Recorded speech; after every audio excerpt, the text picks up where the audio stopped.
Hi, how's it going? It's Michael Redmond here. Now, you may well know me as a stand-up comedian, which I actually was for over 30 years. Or you might know me better as Father Stone from the Channel 4 sitcom Father Ted.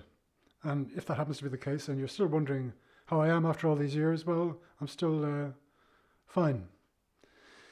So, what am I doing here? Well, I've kind of retired from stand-up, but I keep coming up with, the odd idea for a joke or a comedy monologue or a comedy routine and that kind of thing because to be honest with you, I quickly realised that taking up gardening in retirement wasn't going to satisfy me enough. It wasn't going to do it for me. Jesus, gardening. And anyway, I don't have a garden, which is probably why I was often found standing in other people's gardens over the years. So what's this all about? Well, this is my comedy podcast, which I've called "What Are You Doing in My Garden?" I suppose the best way to describe it is it's a short weekly podcast in which I'll be, throwing in a joke or two or talking about a range of things from, say, drink driving in Ireland in the 1970s, my chance encounter with Joanna Lumley, pole vaulting geriatrics, and lots of other things. But no poetry. Absolutely no bloody poetry. So if you have anything to say or add to what I've been musing on the podcast, it'd be great to hear from you. Or in fact, also if you have any questions about Father Ted, I'd be happy to answer them as well. The email address for the podcast is whatdoyoudoinmygarden@gmail.com. Okay, welcome back to episode 6, which is called Pole Vaulting Geriatrics and a Huge Prank on Piers Morgan. I really like having funny titles in my episodes. I hope you do too, but hopefully the episodes are as funny as the titles, but I love putting a funny title in, so I think it sort of helps. So, here we go. Welcome to listeners old and new, and in particular, a big welcome to a new listener from a place called Baden-Württemberg in Germany. I'm sure there aren't many podcasters who can claim they've broken Baden-Württemberg. So maybe something, possibly to my grandchildren. Mind you, I don't have any grandchildren, so I'll tell somebody else's grandchildren. What the hell, confuse them. Now, before I go any further, a little apology because we normally put out a podcast every Sunday, but I wasn't able to do one last Sunday because my train was delayed. I was staying up in a place called Crianlarich in my son's house in Crianlarich, a beautiful place north of Scotland, up in the Highlands. Beautiful scenery, lots of rock pools and all that kind of thing. And actually, believe it or not, I jumped into a rock pool from rocks. I was terrified. I thought I was going to have a heart attack, but apparently I didn't. But it's a beautiful place, Crianlarich. It's up by the West Highland Way, so if you're ever up in Scotland, go up and have a look. It's fantastic. But the problem about Crianlarich was I was due to get the train at 1:30 from Crianlarich to Glasgow, which should normally take about an hour and a half. But due to the train firstly arriving an hour late, then breaking down a few minutes later, starting again, stopping again. Anyway, this went on and on and on. And a journey which should have taken an hour and a half took a full 7 hours. And I didn't get back to Glasgow till about 8 o'clock, far too late to do the podcast, and my brain was a bit frazzled at that stage anyway. But not to worry, we're here now. Now, if you happen to listen to last week's episode, you will know that in the late 80s, I did a pretty awful audition for the part of Joey the Lips in the film The Commitments, which was pretty huge at the time. I think it's shown in cinemas all over Ireland and Britain, maybe even America, I don't know. But it was really, really, really popular. And I've since heard a nice story about the actor Johnny Murphy, who played the part of, he actually got the audition for the part of Joey the Lips, which I didn't. I'm not bitter, by the way. He did a great job, probably a lot better than I would have done. But this was probably about 6 months after the film had been released. And the actor, Johnny Murphy, was walking along O'Connell Street one day, which is a huge street in Dublin. And so at the time, it used to house a few banks. I don't know whether it still does because I don't live in Dublin anymore. But he was walking along O'Connell Street one day, and as he was walking by one of the banks, these 3 robbers burst out of the bank with their booty on their way to their getaway car. But the thing is, one of them actually recognised Johnny Murphy from the film. And he actually stopped in his tracks. I think he was maybe a bit starstruck, probably, but he just looked at Johnny Murphy and went, "Fuck me, it's Joey the Lips," and then scampered into his getaway car, which I think is a lovely story.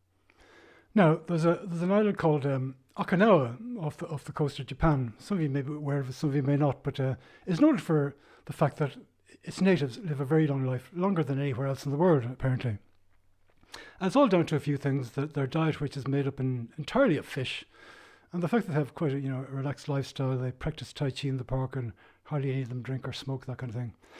Now, I don't think I would have made a good Okinawan. I don't think I could have handled that sort of lifestyle. I could handle, maybe not drinking alcohol, not smoking, practicing Tai Chi in the park, but I really couldn't eat fucking fish every day. I'm nothing against fish. I do eat it now and again, but I have a kind of a mental block about fish, and it comes back to my upbringing in Ireland in the 70s and 80s, because back then in Ireland, Catholics were not allowed to eat meat on Fridays.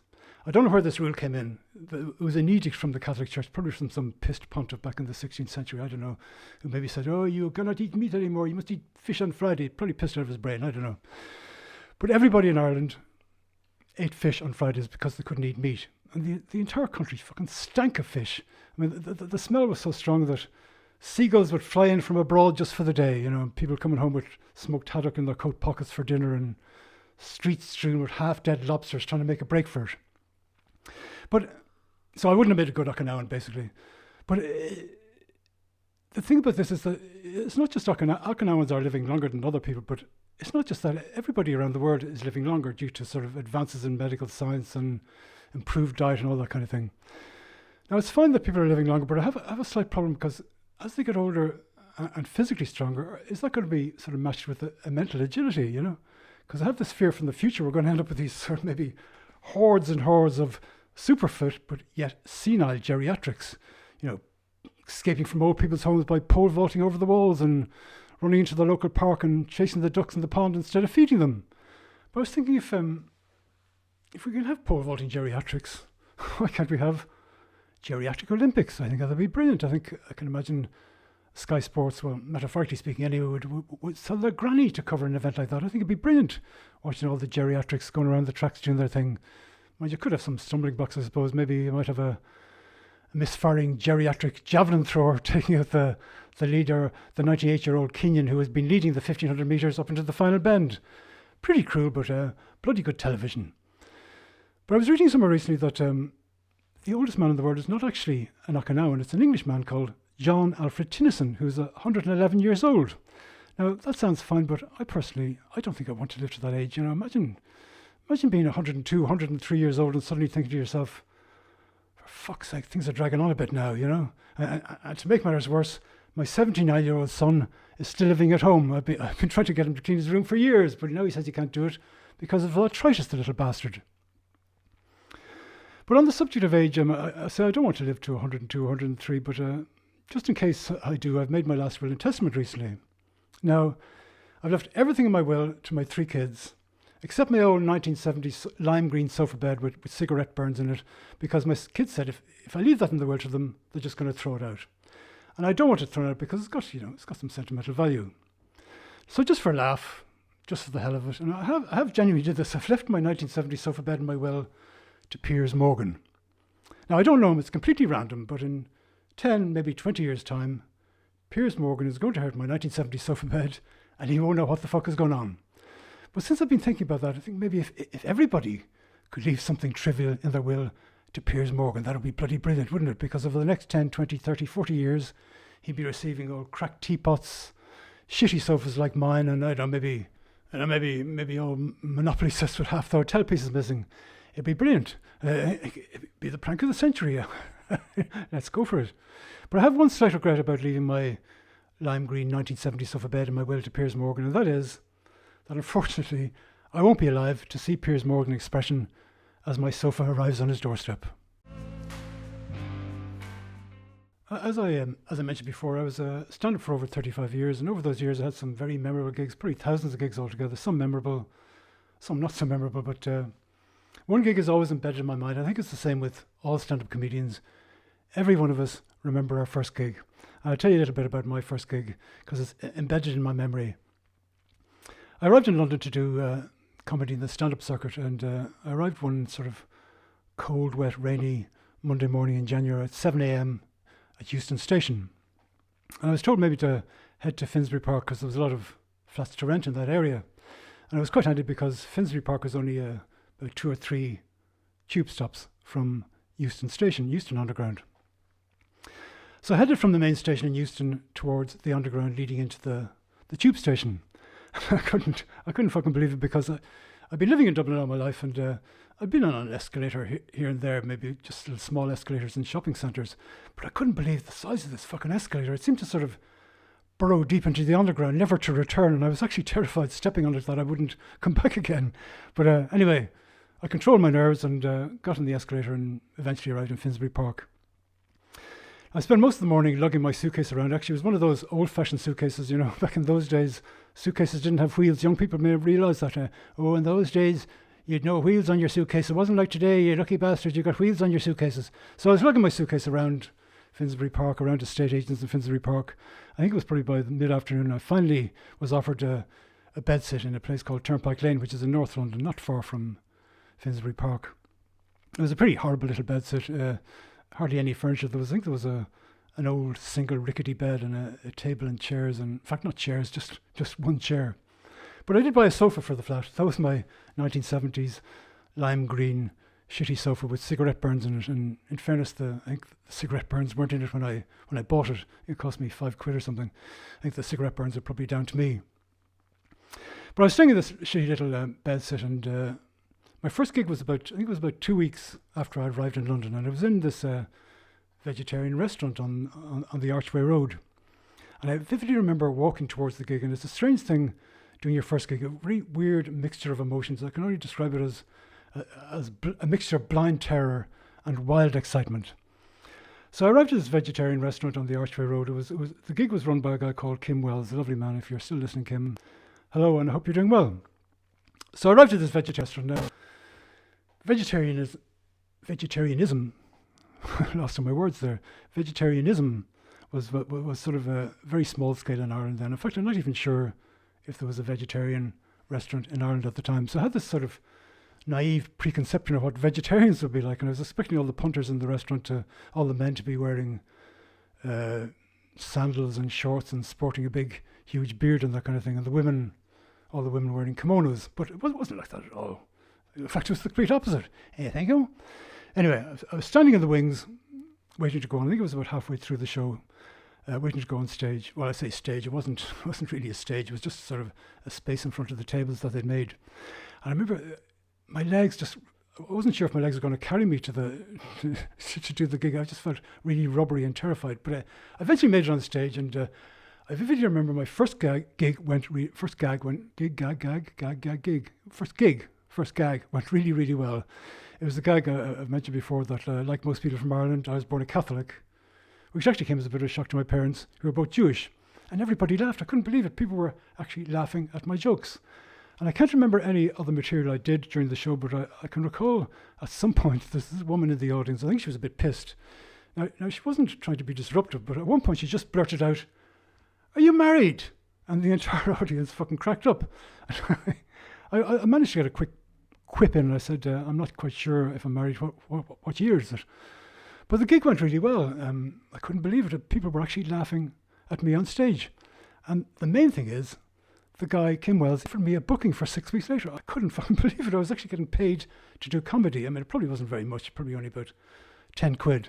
But I was offered a paid gig to do comedy, and I couldn't believe my luck. I actually walked home. I was walking on air. I couldn't believe it. It was fantastic.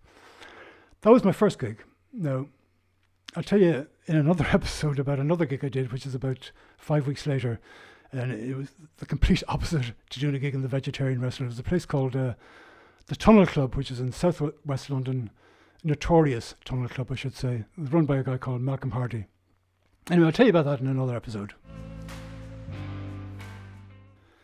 So that's about it for this episode. I hope you enjoyed it. But before I go, I have to issue a little caveat concerning the Piers Morgan bit, because I've been told that for legal purposes, encouraging you all to leave something trivial in your will to Piers Morgan could be perceived as harassment, and I might get sued by Piers Morgan, which I really don't want to be. So I'll have to actually actively encourage you not to leave anything trivial in your will to Piers Morgan, so I won't be sued by Piers Morgan. Funny, bloody funny though it would have been. So that is about it. We're going to finish on my cocktail recipe of the week, and I'll be back next week with episode 7, which is called Fears, Phobias, Vikings, and Dame Helen Mirren. See you then, hopefully. All the best. Bye-bye. Okay, it's time for my cocktail recipe of the week. As you know, if you listen to other episodes, I enjoy a good cocktail, particularly with some Cointreau, which is my favourite liqueur, I have to say.